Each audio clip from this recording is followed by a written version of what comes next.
consultor político, un hombre que tiene una gran trayectoria en materia de gobierno, política, ha servido en algunos gobiernos, hace consultoría, hace encuestas y por eso lo hemos invitado para que nos dé una primera impresión de cómo él analiza estos primeros prácticamente 45 días de gobierno, que en un gobierno que va a tener una vigencia de 540 días, estamos hablando ya el 10% se ha consumido o está prácticamente consumido. ¿Cómo evalúa Antonio Tramontana estos primeros 45 días de gobierno?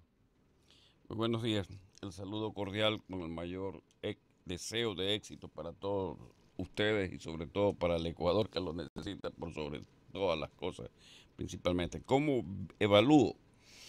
Son 45 días que para mí era la tregua que tenía que tener el gobierno para sentarse, para comenzar recién a gatear, después veremos cómo camina y si termina corriendo. Corriendo es a la reelección. Pero dejemos que el agua corra bajo el puente. O sea, se han dado los primeros pasos. Tal vez no guste, porque hay que decirlo, porque hay corrientes que, como aquella de, con mucha sensatez, que alcancé algo en escuchar del doctor Juan Falcón y Puy, a quien respeto, pero es la pregunta que yo hago. ¿Qué nos queda? ¿O nos quedamos fuera de la cancha o obligatoriamente tenemos que entrar a la cancha? ¿Por qué? ¿Por qué es la tesis de entrar a la cancha? Sencillamente porque algún día nos vamos a sentar ya con los años encima, delante de nuestros hijos y nos van a preguntar, papá, ¿qué hiciste por el Ecuador? Y la pregunta es, ¿qué le respondo? ¿Sí me explico? O sea, nosotros también estamos en una encrucijada de orden cívico y de orden político, porque si lo que estamos viviendo, que no es cosa fácil, que no se soluciona con una consulta, que tal vez sea un bálsamo, que lo que necesitamos es recursos, que no los hay, y en base a los recursos poder armar la seguridad y poder dar empleo. O sea, es una realidad que la tenemos que ver, en algún momento lo habíamos hablado, que para pedir crédito no se tiene que decir, ¿sabe qué? Estoy quebrado, sino ir en la parte política, que es el secretario de Estado norteamericano, y decirle, oiga, deme el crédito a los organismos que ustedes gobiernan. Pues. Claro. Antonio, el gobierno de Lazo, y haciendo un poco de historia, Mejor del exmandatario. del exmandatario, Es mejor. está bien. En algún momento se dijo que también ese era un gobierno de transición. Él se había comprometido a descorreizar el país y pasó todo lo contrario. Este gobierno, el de Daniel Noboa, también se habla que es un gobierno de transición, porque está justamente terminando un mandato inconcluso. Pero seguimos en gobiernos de transición.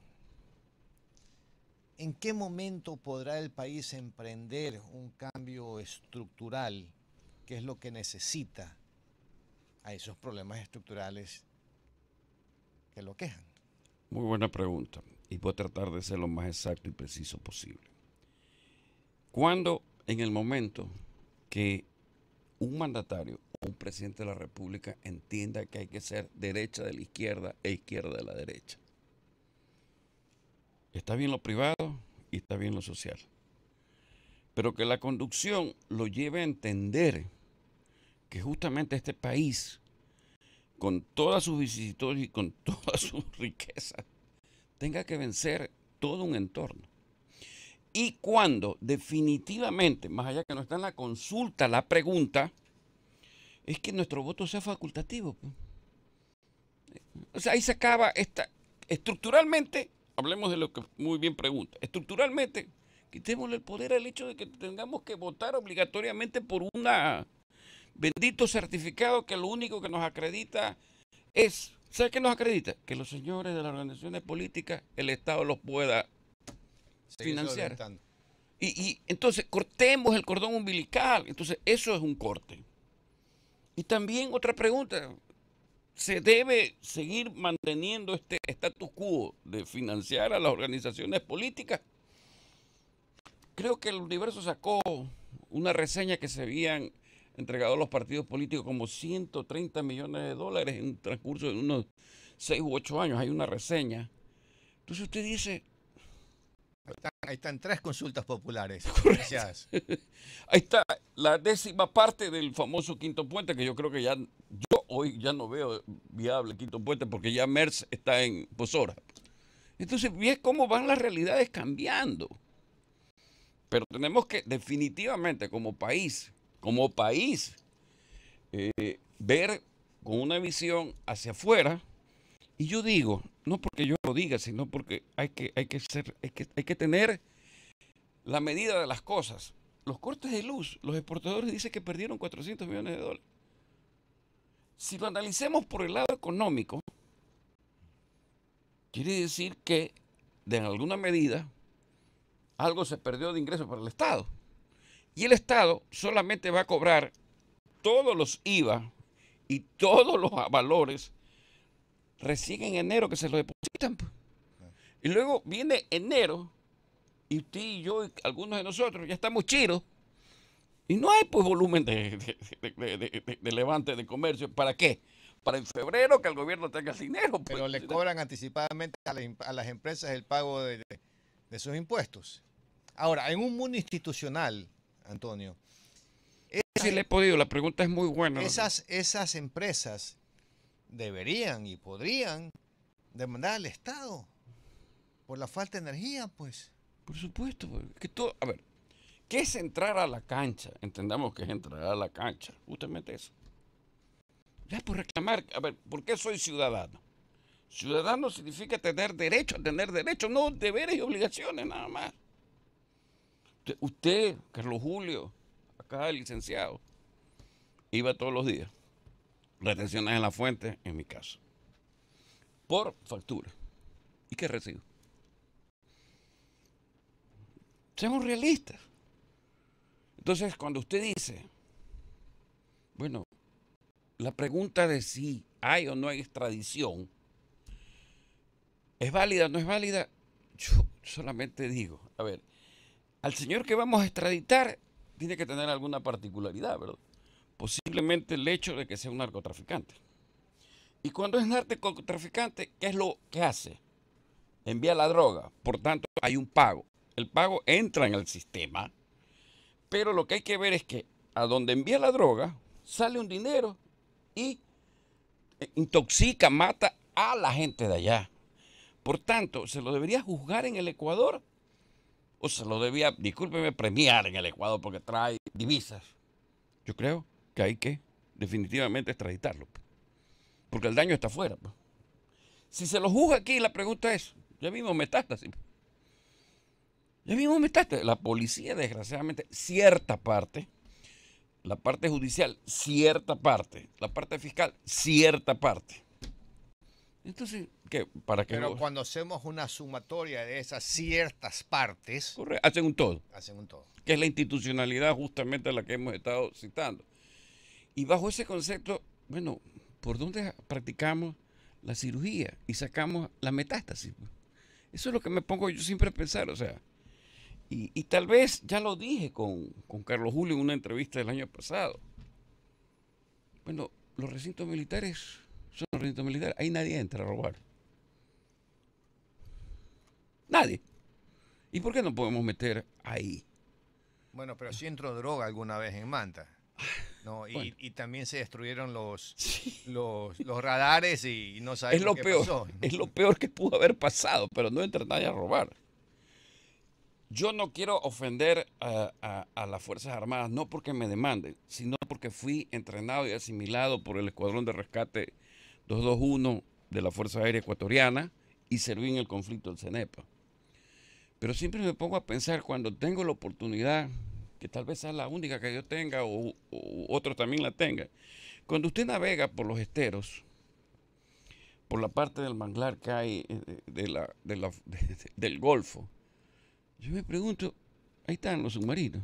Parados deben costar. O sea, tenerlos parados cuesta. La corbeta está ahí, la misilera está ahí, la fragata está ahí. Y sirve para los piratas que abordan a los buques de carga. O sea, no entiendo cómo no podemos resolver cosas simples. Conflictos no los tenemos fuera de fronteras. Los tenemos al interior. ¿Y qué es el peor conflicto? Porque es una mezcla de terrorismo con guerrilla, con narcotráfico. Es mucho más grave. Sí, por eso grupos delincuenciales organizados. ¿Y a dónde es que quiero llegar con esto? No nos debe extrañar y debemos, prestarle máxima atención los dos asaltos que ha habido en la Aurora al Dorado. Al mismo lugar, Entonces, a la misma tienda. a la misma tienda. Entonces usted dice, a ver, estos manes no son giles. Es lo primero que digo yo. O sea, si ahí hay un anillo de seguridad interno propio del grupo y hay un externo que es un mix de ellos y externo, entonces, ¿cómo es que pudieron hacer dos operaciones en el mismo lugar con un fallecido? Entonces, En un lapso de 15 días. O sea, estamos hablando de gente. ¿Y cuál es la explicación?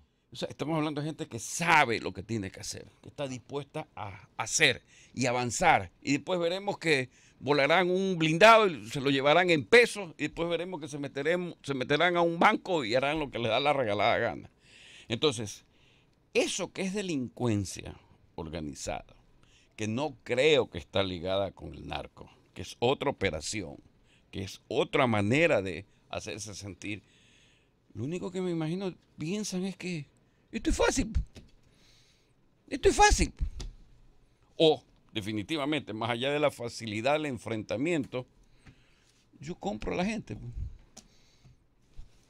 O sea, Antonio. con 4 dedos de inteligencia, perdón, Carlos Julio, y haciendo un análisis podemos llegar a priori a pensar eso. Pero ojalá el equivocado sea yo. Mil disculpas. No, volviendo a la consulta, el país está atravesando una crisis económica que todos la comentan. No hay que ser economista, simplemente ser un ciudadano que lee, que escucha, que está atento a lo que dicen las redes sociales. El desempleo, subempleo, la pobreza, es algo que nos golpea todos los días. El gobierno conocía de antemano la situación. Siempre nos gusta aquí referirnos a una frase de Angela Merkel, de que las personas que quieren llegar a los gobiernos deben saber cuáles son los problemas que existen para llegar y resolverlos, y no para llegar y decir, mire cómo nos han dejado la mesa patas arriba. Hay que saber, para eso uno quiere llegar a hacer algo para poder resolver. El gobierno ha presentado y logró aprobar una ley de eficiencia económica que a lo sumo, en el mejor de los casos, le puede representar unos 800 millones de dólares de ingresos al Estado. Este año 2024 las necesidades de financiamiento del Ecuador son 10.000 millones. O sea que es una cifra enorme para poder atender lo que consta en el presupuesto. Hace pocos días pudimos leer que el Seguro Social tomará de los fondos que se utilizan para hacer préstamos quirografarios y otros fondos que están allí para otros fines, para poder pagar pensiones. Ya estamos sacando plata del IES de otros fondos para que en el 2024 se puedan pagar las pensiones. Esta mañana amanecimos con la noticia de que se ha vendido aproximadamente 240.000 onzas de oro de la Reserva Monetaria, que significa un ingreso de unos 250 millones de dólares, 70% de eso por ley le corresponde al Ministerio de Economía, y el Ministerio ha recibido, creo que la cifra exacta es 177 millones de dólares. Todo esto lo que pinta es un panorama bastante desolador. Frente a esta realidad económica, ¿de qué manera aporta la ley de reactivación de eficiencia económica y la consulta popular, que hoy es un tema muy comentado en el país? A ver, dentro de lo político, con influencia hacia lo económico, yo diría que la primera pregunta que hubiera planteado por encima de cualquier polémica era la pregunta del ITT. ¿Y por qué lo digo? Porque era una pregunta que estaba 10 años atrasada. Entonces, 10 años de atraso para un presente como esto, que hay que... O sea, el problema es que claro, hay que cerrar porque la ciudadanía votó por el cierre, pero ¿y el billete para desmontar el cierre? No hay, pues. Es inejecutable. Es inejecutable. Entonces la pregunta viene y el raciocinio viene, ok, aquí hay 1.200 millones de dólares de ingresos brutos. ¿Sabe qué? No sé si exista candado en cuanto a que el periodo en que se hizo la pregunta se vuelva a preguntar o se tenga que repreguntar dentro del mismo conceptualización. No lo sé en la parte legal. Pero yo lo hubiera puesto de entrada si me la rechaza la Corte Constitucional y lo hubiera peleado. ¿Por qué? Porque ahí está la primera cuestión Antonio, de lo económico y lo político. así como en el 2011 votamos porque se vayan los casinos, hoy se reintegra otra pregunta al debate para traerlos de vuelta. Entonces se puede preguntar 1000 veces. Ya, sí, que no existe. Pero lo que ocurre, y solamente para aclarar este tema, es que en campaña el actual presidente estuvo a favor de cerrar el ITT. Entonces, A ver, yo en campaña todavía no me siento y me resiento en el momento que me dicen, ¿sabe qué? Usted ha venido aquí a administrar una crisis, yo lo dije, que es una administración de una crisis. Entonces, ¿sabe qué? Los conceptos ahí se fuman. Y en esa línea, aunque no tiene el mismo peso, pero para nada, es como el alcalde Aquiles Álvarez que dijo que iba a botar todas las rejas que había en los parques de Guayaquil, ¿no? Y ya sentado en el sillón de Olmedo dijo, no, me equivoqué, doy marcha atrás y es más, voy a subir las verjas, Es correcto. y la voy a electrificar también. Y le voy a poner el águila real y todo lo que sea para protegerla. Es que Camilo Ponce, cuando asumió el poder en 1960, si mal no recuerdo, y vio la situación económica existente, dijo una frase que son esas frases, o sea, citas citables. Me han nombrado síndico de una quiebra. Estamos prácticamente repitiendo esa situación. la administración de la crisis es justamente eso. La practicidad del entorno dogmático al cual yo he planteado es esa. Es un síndico de una quiebra. Entonces ahí es cuando nuevamente vamos al retroceso, lo que primero planteamos. Hay que entrar en la cancha. Si no entramos en la cancha, esto de aquí, yo no sé qué va a pasar. Porque fíjese usted, y lo voy a decir porque lo he escrito en redes, a veces pienso que existimos en el Ecuador los sabidillos y los cojuditos. Discúlpeme si soy grosero en la expresión. Entonces, los sabidillos gozan de privilegios y los cojuditos vemos los privilegios de los sabidillos. O sea, metástasis, yo diría que ya con eso debemos ponerle un stop. Mira, Antonio, el país gasta aproximadamente 1.000 millones de dólares mensuales en su burocracia. Y una de las cosas que yo pienso que el régimen debió haber hecho es solicitar dentro de una estrategia económica, un plan económico presentable ante el Fondo Monetario, una partida para liquidación de esa burocracia, ¿no? Y entonces se le ofrece a los burócratas, dice, bueno, hoy durante los próximos 30 días, esto está al 100%. Te lo toma y se le da el 100% de su liquidación. Pasados los 30 días, ya no es 100%, ¿no? Y esa podría haber sido una pregunta trascendental en la consulta. Si el pueblo está de acuerdo en empezar a reducir su tamaña burocracia y que si esa era la forma de hacerlo. Coincidimos. Y yo le agregaría otra pregunta que no es idea mía, que la vi hoy de mañana, que su autor es Paul Tutibén con Luis Antonio Ruiz. Los menores de edad que cometen sicariato, ¿cómo deben ser juzgados? Como adultos. Pero no se puede, pues. Fíjese usted. Pero eso es algo trascendental que se le puede preguntar al pueblo, pues. Correcto, entonces el pueblo decir que él decida, pues, porque también tiene hijos que en alguna medida, no porque los indujan a ellos, sino porque son capturados y tendrán que decidir, pues. Aquí hay decisiones que hay que tomar que son severas, duras, críticas, controversiales, pero que en el fondo tenemos que poner un límite. Otra cosa, y discúlpeme Carlos Julio que acá lo interrumpo y será la última vez. Yo particularmente soy de la tesis que ya los jueces no juzguen, sino que haya un jurado. Hay un tema constitucional legal muy serio para que la sociedad incorpore a los civiles al juzgamiento. ¿Cuál es el juzgamiento? Solamente emitir un fallo de inocente o culpable. No llega más. El juez recibe y de acuerdo con la potestad de la ley y su investidura, sanciona con los años, reclusión, lo que sea. Pero es la sociedad la que en un momento determinado escucha alegato, escucha ponencia, escucha lo que escucha. Y debe decir, ¿sabe qué? Ese señor o es inocente o es culpable, o sabe que pena de muerte. La otra cosa que quiero decir bien claro es que la pena de muerte tenemos que instaurarla, más allá que la Iglesia Católica me excomulgue y lo que sea. ¿Pero y por qué? ¿Cómo frenamos esto? Bueno, ya el arzobispo dijo que los jueces de la Corte Constitucional están excomulgados. Entonces tú serías uno más. Pero una vez lleguemos a la otra fase, o sea, excomulgado no quiere decir que le estoy dando un pasaporte al infierno. O sea, hay que darle el pasaporte al infierno. Y el pasaporte al infierno es la bala, por así citarlo, o el veneno, o la electricidad.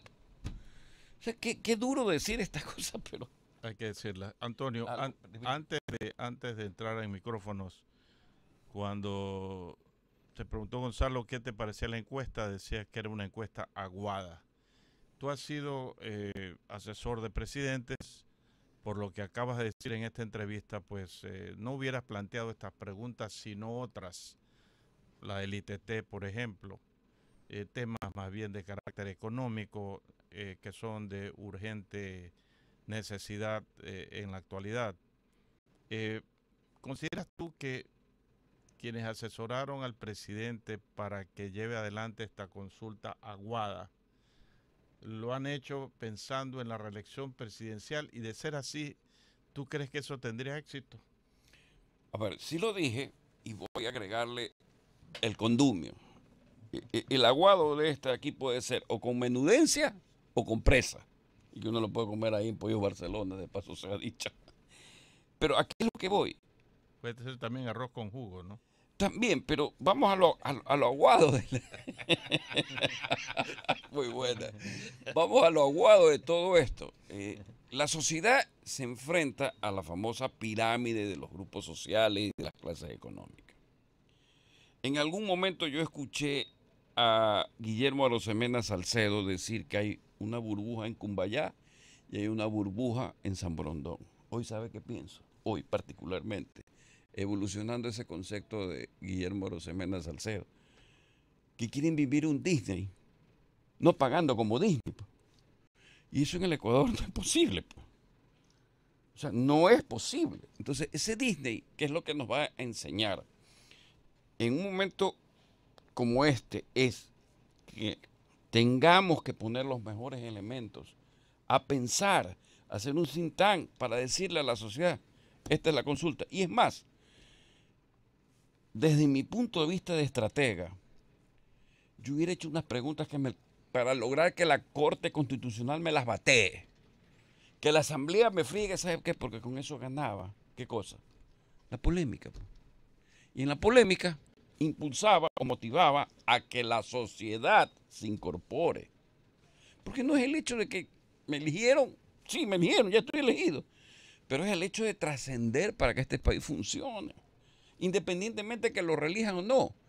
Si tiene los buenos elementos, será reelegido.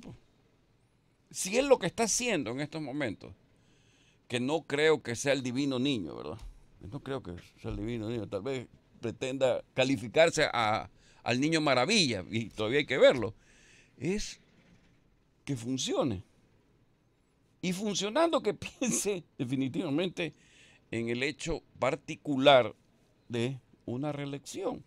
No debemos olvidarnos que él, más allá de las razones que esgrime, comenzó enviando a su vicepresidenta a una situación que nunca se ha visto en el país, muy controversial. A la guerra, dijo la ministra de Ambiente, la señora Tanca.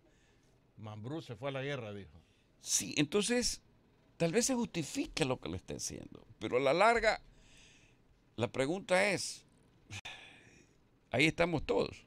¿Dónde estamos cada uno de nosotros? ¿Estamos dentro de una olla que está comenzando a hervir? que ya se va a evaporar y la olla se va a calentar y se va a resecar. O hay fuego todavía para calentar la olla. O ya se llevaron lo que estaba dentro de la olla. Son interrogantes que debemos plantearnos, yo sí diría recapacitar, reflexionar, porque nos golpean, nos están golpeando duramente. Estamos perdiendo. No sé si todavía por goleado podamos empatar al Z, vamos al empate. Pero lo único que sí le digo es, Carlos Julio, y si me permite, Gonzalo, aquí hay que tomar fuerte consomé concentrado de avispa tierna. Pero fuerte consomé, más allá del arroz con jugo suyo. Pero si no se toma, ¿sabe que la gente va a estar 11, 14, 17? 11, 14, 17. ¿Qué es 11, 14, 17? No estás en nada.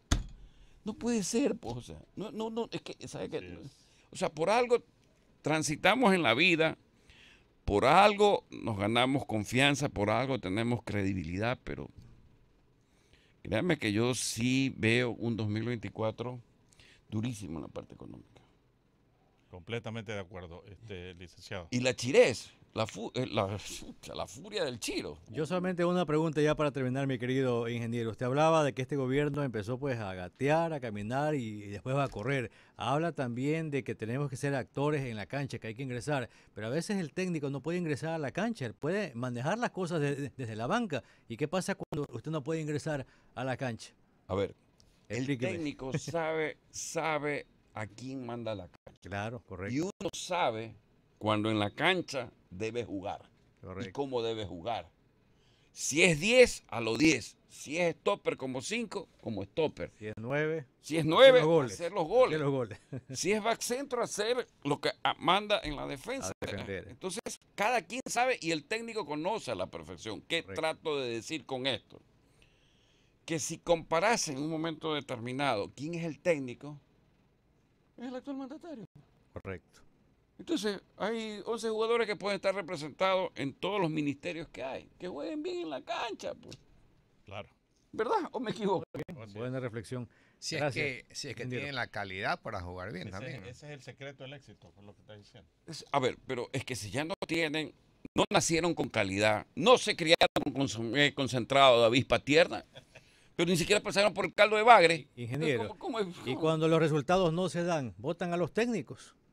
Y al equipo. Y al equipo también. Hay cambios porque siempre hay un propietario. ¿Sí me explico? ¿Quién es el propietario? El hincha, el fanático que está en esa cancha. Esto yo lo veo, lo recto, usted lo ha dicho mejor, lo ha resumido. Esto yo lo veo tal vez muy sencillo. Trato de comunicarlo con la sencillez que es, pero mis palabras pueden quedar en el vacío o en el aire, se pueden esfumar, pero sí creo que en alguna medida, de mi parte, de mi voluntad, yo sí estar cerca de la cancha, por lo menos, me explico, Calentando o sentadito para la reserva, pues esto queda otro camino, señores, o sea, no queda otro camino, o sea, no hay otra. Es verdad. No sé si me equivoco, pero discúlpeme si estoy equivocado. Menos mal que ni le meto a la grifa, ni le meto a la jalada de nada, ni me inyecto nada, pero es la verdad. Pues. Hay que entrar a la cancha, licenciado. Gracias, doctor. Las últimas palabras para cerrar esta semana de perfiles políticos, ingeniero, doctor. Sus últimas palabras, el resumen, el corolario de esta conversación que ha estado bastante interesante el día de hoy. Vea, yo considero que en los actuales momentos me defino un pesimista. Pero alguien dirá, pero tú has venido a hablar. No, el pesimista es el optimista bien informado. Doctor, ingeniero. Eso es, optimista bien informado. Estoy de acuerdo. Y comenzando el año así. Vamos a ver cómo terminamos. Bien, Dios quiera que bien. Dios quiera que bien si ponemos empeño.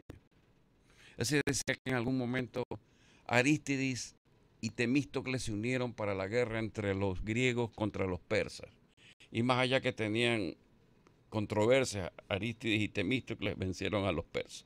Aquí hay alguien hay que vencer. Por si acaso, para la radioaudiencia, no se trata de Arístides Castro, en la cancha mando yo. El domingo mando yo. Muy buena también, es válida. Gracias, amigos. Un fuerte abrazo para todos. Buen fin de semana. Igual. Gracias. Vamos a la pausa. Bien, bueno.